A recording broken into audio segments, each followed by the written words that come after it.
Hey, what's up? Gracious good morning to you, good people. It's your girl KB. You know what I do, and you know why I do it. It is Monday morning. It is September 2nd, and it's 6:02 in the a.m., and I wanted to share this with you. Last week I was talking about a situation in my personal life where I have a friend who, I want to say, stresses over not having anything to stress about, and his current stress is about a dynamic in his family that he believes is his responsibility to resolve. Now, this thing has been long-standing, ongoing, but for whatever reason, my brother thinks he can put on a cape and then rescue everybody. But what this particular individual fails to realize is, excuse me, that the family has a long-standing history and established pattern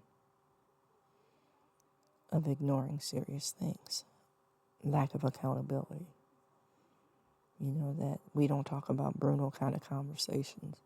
We'll talk around it, but we will never fully address it. And then I notice in my conversing with this brother, whenever I say something that he doesn't agree with or that he finds unpleasant, he'll change the subject. Now,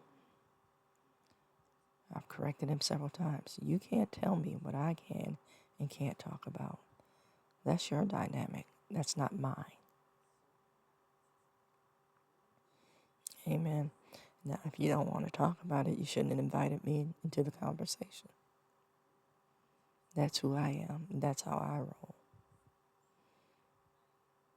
Okay? So, you heard me say last week, I don't know what to tell you, Chief. You can't keep doing the rain dance and then getting upset when it rains. So, I'm going to leave you with these two quotes that I heard yesterday. When we fail to address something that's going on, we trade short-term comfort for long-time dysfunction. No, I can't talk about it. Oh, I don't want to put any energy into it.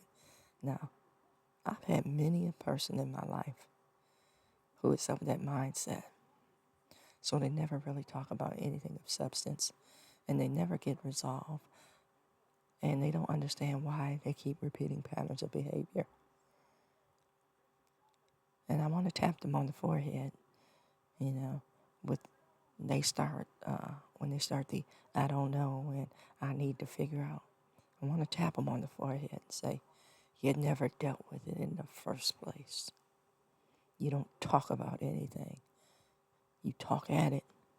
You talk around it. And the minute it strikes a nerve, you shut it down. That's what I want to say. And because I don't, it leads to the second part of this title, a dishonest harmony. Now, exactly what is dishonest harmony? It's when, you prioritize keeping the peace as opposed to addressing the real issue. The peace is more important to you. And you know what? You can't even call it peace because the issue has never been resolved. You might want to call it a funeral because you bury that stuff and you don't bury it deep. So you get upset when it washes up. And it washes up in your behaviors. It washes up in the next generation.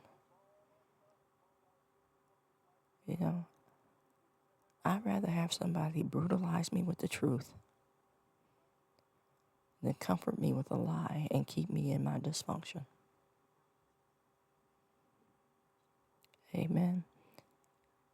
And I know some of you are thinking, how is this a spiritual message? I want you to look at the conversation that Jesus had with everyone he came in contact with.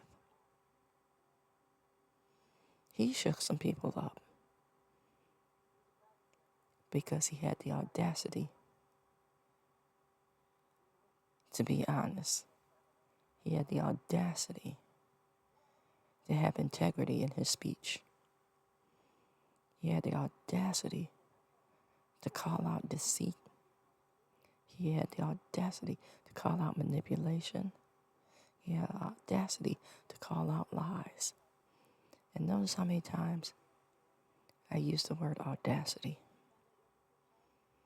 Because I'm posing the question, are you bold enough to do the same? Now, I have several people who will attest to the fact that don't ask me something if you don't want to know. Because I'm going to tell you the brutal, honest truth. And then people, when I do, man, they get busy deflecting. They get out their force fields, their shields. They're covering stuff like a cat in a litter box. You ask me.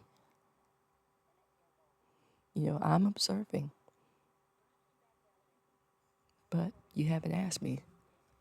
But the minute you do, be prepared for the truth.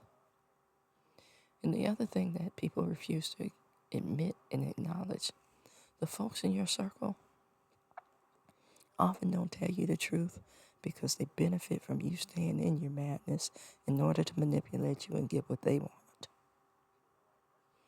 And some of those folks, the thing that they want is to stand on your shoulders and pretend to be tall.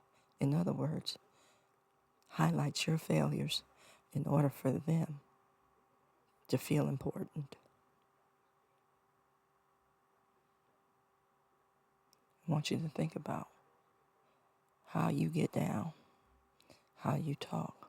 Does your walk line up with your talk? And then look at your circle, because it is indicative of who you are and how you show up.